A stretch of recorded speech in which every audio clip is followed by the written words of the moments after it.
guys, welcome back to Medical Coding with Blue. Today's episode is all about why you haven't gotten hired in medical coding yet.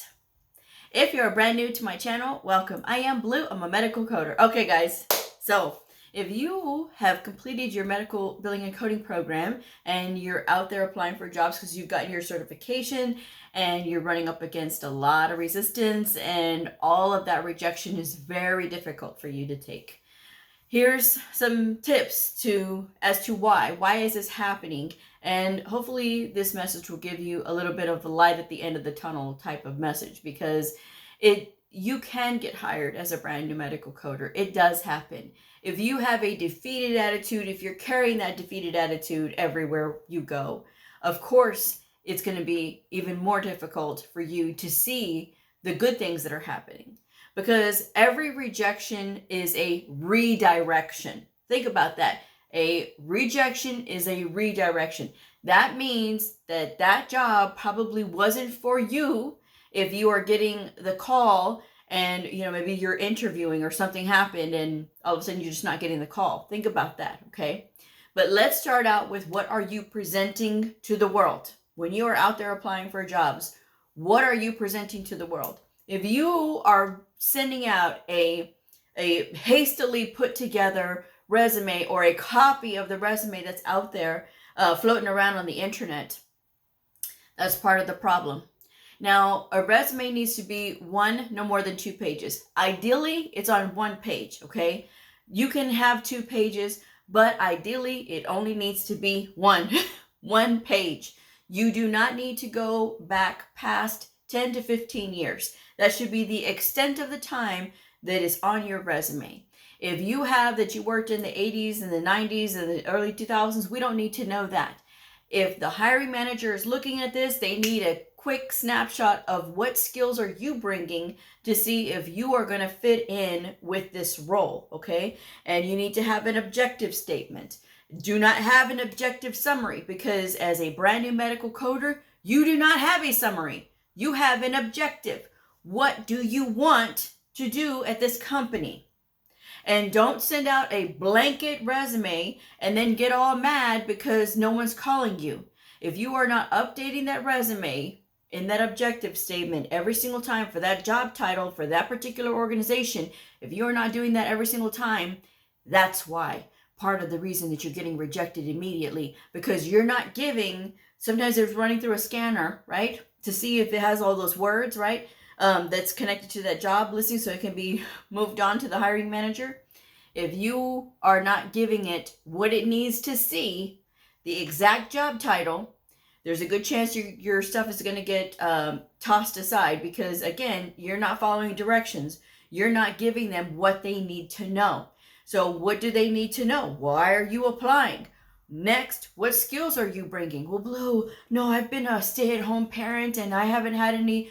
Wrong. You have done something. You have done something. You have volunteered somewhere. You have raised children. You have done something. Think about all the things that you have to protect as a parent if you are a stay-at-home parent trying to get back into the job force. What did you have to protect? Their health information. You didn't run around telling everybody willy-nilly what your family's health histories were, but you kept track of it, didn't you? So that's something that you could put on your resume. You had to count money. You had to pay bills and things like that. Again, a transferable skill. So start thinking of it like that. If you were, teaching with the Sunday school or something like that, I know I always talk about that, but sometimes people don't think about that. If you were with the PTA, that's working with organizations. That is time management skills. That is a lot of other things that you're not thinking about that medical coders use on a daily basis. You worked on projects autonomously. Again, things that are transferable when you're a coder, okay? So that's the thing that you need to know right up front with those resumes. If you're not putting your credentials on your name, you're wrong. You need to put your credentials on your name. I do not want to see a candidate come to me and say, I want to be a medical coder, I'm brand new, and they only have their name at the top. Are you even certified? Why do I have to sit here and do an Easter egg hunt looking for your credentials? You put it right next to your name. That is professional. That is the way that it's supposed to be when you're representing yourself. You are clearly going to say what your credentials are. If you have a CPCA, you put you have a CPCA. Do not be like these people who say, oh, well, I'm just going to put they have a CPC even though I have a CPCA because I want them to hire me because they don't hire CPCAs. That is false with a capital F. I said that already twice this week, but I'm saying it again. It is false. You always represent yourself accurately and to the fullest, okay? So, to the fullest, I said. So when you have a CPCA, you represent yourself CPCA. People get hired with CPCAs all the time, okay? So that's just something that you ought to know. Be proud of who you are. Be proud of the fact that you have that. So that way, they know coming in what you have. And it's okay, guys. I'm just saying, all right? So represent yourself well on that resume. Do not put on your skills list the organized and team player smiling face. If I see that, you're automatically rejected. You will not get an interview. You will not pass go. You will not collect $200. Why? Because telling me that you're organized, you're a team player, and you have a smiling face is a waste of my time. Why? Because I need to know. Everybody is that, right? Oh, everybody is that when they're applying for jobs. But when you are trying to get in, you need to tell them very quickly, what are your hard skills? What do you know? Look at the job listing and see what hard skills they're asking for. And you will be very surprised that it is right there in front of your face. All the things that they are looking for, okay? So that out of the way. Let's just say that you get the call for an interview, okay? They say, okay, right, well, we want to interview you. We're going to give you this test. And then if you pass the test, we'll move you on to the next phase. Okay, cool. So then you get the test and you're like, okay, I can do this. So you take your test. And let's just say you pass your test. And they say, okay, we're going to interview you, and we're ready for this interview. If you've been watching my videos, I already told you, if you're interviewing virtually, you need to back your camera up to a blank wall. And you need to be in a quiet place, not where there's all these dogs barking, cats everywhere. No one needs to see Fifi walking across the desk area with the tail up and everything. No one needs to see that, okay? No one needs to see it. No one needs to hear anybody, kids playing and screaming and going on. No one needs to hear that. This is business. We need to get down to business, and I need somebody who's going to focus. So that's what you need to be doing when you're interviewing at home. If you have to go into this interview, then you need to make sure that you are well dressed, that you have on, earth tones. That's a good thing. Wear earth tones, and do not wear perfume, cologne, anything. If you go into a place and they can still smell your perfume, your cologne after you leave, that's a person I'm not calling back. It doesn't matter what you did on your test. It doesn't matter. Because first of all, I'm not going to sit here and be choking on this smell all day. Not doing it. And as somebody who is an asthmatic, oh, you betcha. I want to make sure that the people around me are going to respect the other people around them and not come in reeking of a perfume or a cologne or smelling like smoke. Okay, I'm just saying.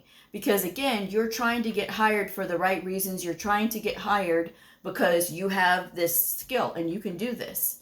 But if you're going in there with, all this perfume on or all this cologne on, big hoop earrings and all this kind of wildness, that's the reason, okay? Because you are being judged on how you're presenting yourself. And even when you are in a remote interview setting too, you need to be dressed nicely. And that is like all the way nicely, not just a nice top and then you're wearing shorts underneath.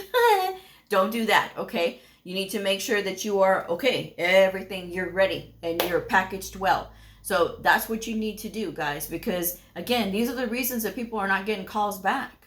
These are the reasons that they're not getting hired, because you are going to be working in a professional environment with professionals who have years of education. So you need to bring your A game, okay? You need to speak eloquently. You need to speak up. You need to be as engaged, all right? So that's the other thing too. Now, if you're not passing the assessment test and you're not getting calls, that's a big red flag right there. And that should tell you Okay, that means I need to work on my coding skills. Well, how do I work on my coding skills? You go back to the workbooks that you were given when you were in school or whatever you studied with, and you work through them again. And you find out what the problem is. And you look and see for other resources. You hire yourself a tutor, or you look for a mentor if you cannot afford a tutor. And you try to find those resources to help you understand. Because trust and believe, they are going to continue to test you. And you're going to continue to get rejections if you cannot pass those assessment tests. So you want to get a job so bad, this is what you have to do, guys. You have to buckle down, even though they're telling you, oh no, we're rejecting you. Oh no, this and that. And if you're only applying for those, the entry level ones, again, that's thousands of people are applying for those entry level ones because they too are looking for those entry level words. But everybody's entry level, even on those jobs that are asking for 3 to 5 years experience. That person with experience is still going to be new, still going to be entry. So you don't need to isolate yourself and pigeonhole yourself into only entry level positions. You need to be applying for everything that is a medical coder for that person who was like, oh well, they shouldn't be doing this if they're blah blah blah. Okay, no. What I had said, and I was very clear, let me say it again for those in the back. If you are looking at the job listing and it says this position is for a medical coder and you have a certification, you are qualified to apply for that position even though they're asking for experience. Now, if it's something advanced, right? Like if it's a CDI position or if it's a trainer or an auditor or something like that, that's not for you. You need experience for that, clearly. But if it is just for a outpatient coder and they want 3 to 5 years experience, they're always going to say that. That is the default that they have out there to say that because they don't want to have to train you on how to code. So again, even though they're asking for experience, you still apply anyway. All right. So there you go. Now here's the other thing. You make it past all that. You say, well, no, Blue, I did great. I did fantastic. I passed all of my assessment tests. I did really good in the interview. And now they're running a background check on me. Okay. If you have something in your background, if you have a criminal background, okay, and it has been adjudicated and everything's been taken care of and everything's good there, and it does not involve violence, it does not involve anything like theft, then you may be okay, depending on what it was. If it was one of those two things, then you're going to be running into no's. And it's absolutely not. Because again, the hiring managers need to make sure that these people that are being hired are going to be trustworthy people who could be trustworthy with protected health information and people's very sensitive information. So again, that's something you have to keep in mind. And if that's you, if a recruiter got you in and didn't tell you about that, well, I'm sorry, but that's just the reality of the situation. Okay, so that's something that you should know, but that's one of the reasons why people don't get hired, and it's just a reality.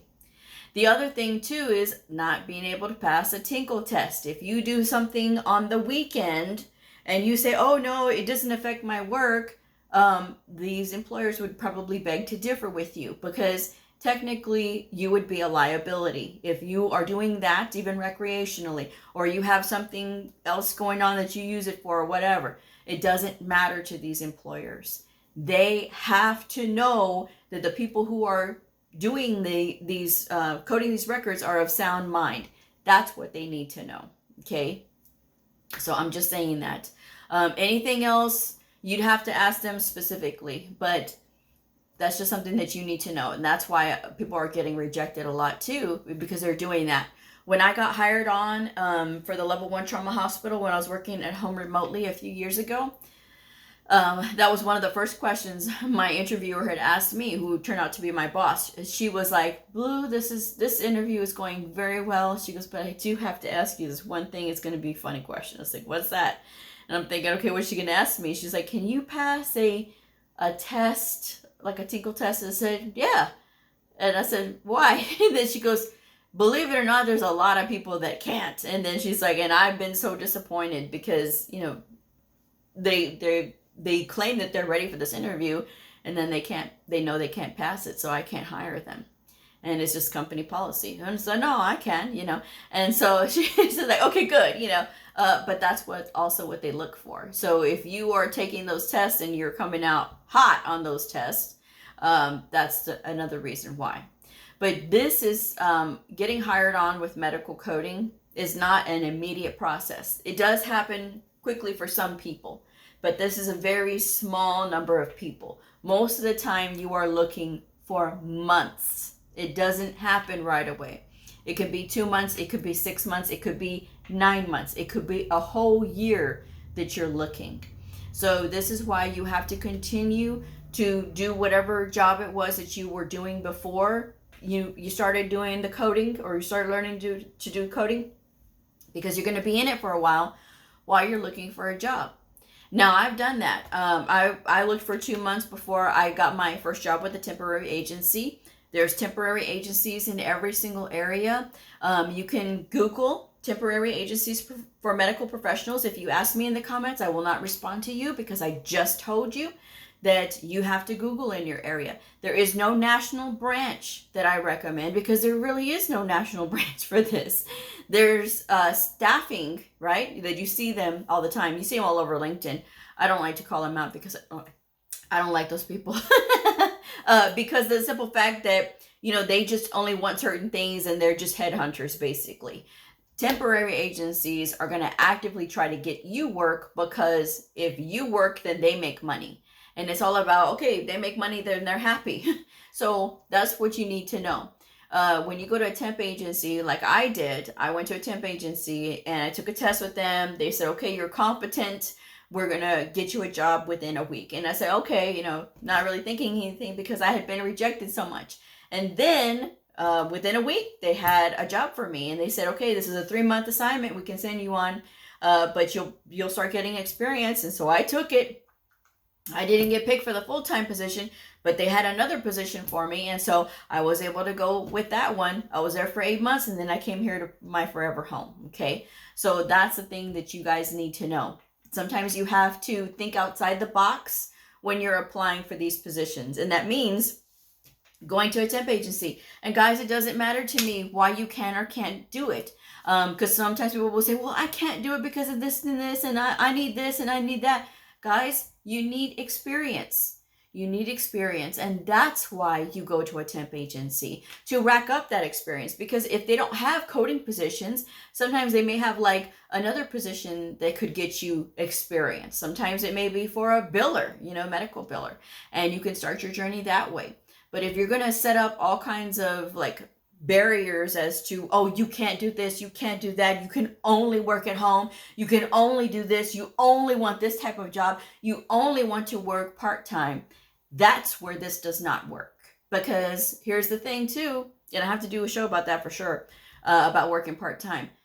I don't know every employer in the world, but for the vast majority of them, for those of you in the back, for the vast majority of employers, they want people who have experience to work part-time, because they will be able to get more out of them than somebody who is brand new and doesn't know their way around the electronic health record, who doesn't know how to code real life records, because this is their first job. They're only going to get a fraction of the workload out of them that they need. Whereas a person who's experienced working part-time, they're going to get more out of them. So that's the difference there. So that's the thing that you guys need to understand. It's not about what you want. It's not about you setting your standards, because a lot of times when y'all are asking for these things that I've seen it all over LinkedIn. Y'all are asking for things y'all have no business asking for, because of the simple fact that you haven't earned it yet. You have no experience. You don't know what it means. You don't know what it takes to be in the industry. And yet you want to set all these standards for what it is that you think that you need, rather than just going with it, gaining your experience, and then you'll be able to write your own ticket, okay, after you've had some time in the field. But until then, you're going to keep running into walls, and you're going to keep running into no's. And if you say, oh, well, I've put out 80 something resumes and no one's called me back, or they've immediately rejected me, and you're talking about this on LinkedIn, you're talking about how mentally hard it is, I understand that it is difficult. However, if you complain on LinkedIn, keep this in mind. LinkedIn is not Facebook. It's not Facebook. These are not your friends. They are not your family.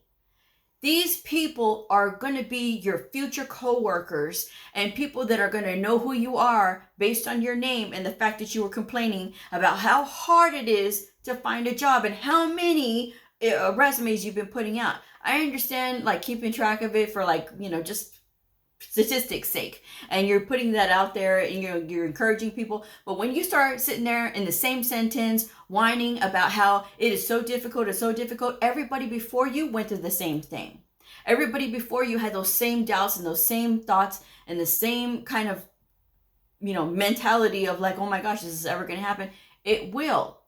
But complaining about it and telling everybody your business on LinkedIn when the future home of all your coworkers is not going to help you. All it's going to do is going to say, okay, that person's a complainer. I don't want to hire that person. Oh, well, we have a bunch of candidates coming in. Who do we know here? And then they start looking through don't think that this doesn't happen. I'm sure it does. They look through those resumes. Oh, I know that person from LinkedIn. They were complaining that they couldn't find a job. No, get them out of here because they're always complaining. I'm telling y'all, stop complaining. Don't talk about how hard it is. You want to talk about how hard it is, you go and you call your mama, you call your sister, you call your brother, you call your cousin, you call anybody else, your bestie of 15 years. You go and you call them and you talk to them about it. You do not post it on LinkedIn. Because again, all it's going to do is get you blocked by me if I see it. Because I seen one this morning. Very irritating. I was just like, are you kidding me? I know this person watches my show too. And I'm like, are you serious? And then you want to sit here and go on and on and on after I already done said, don't do it. Because these people are going to be your future coworkers. I have posted that several times too. Don't do it. Why? Because it's not going to make you look good. And you're just putting that out into the universe. And you've only been looking for a couple of months. Give me a break. Okay? There's people, again, who look for longer. And then when they finally share that they've gotten their job, they're very, thankful and grateful for it. But this is a shaping process. Every rejection is a redirection. You need to think about that.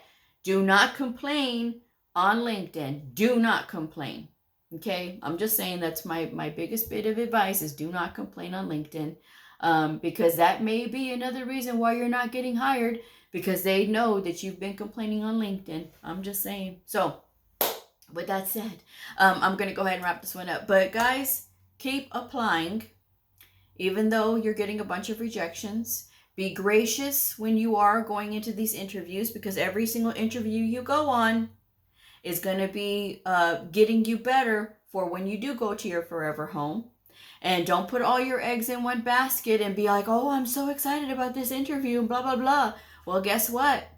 You may not get that job because then you just done jinxed yourself, okay? So make sure that you are still applying everywhere and you still keep going on those interviews, even though you have one that may be promising.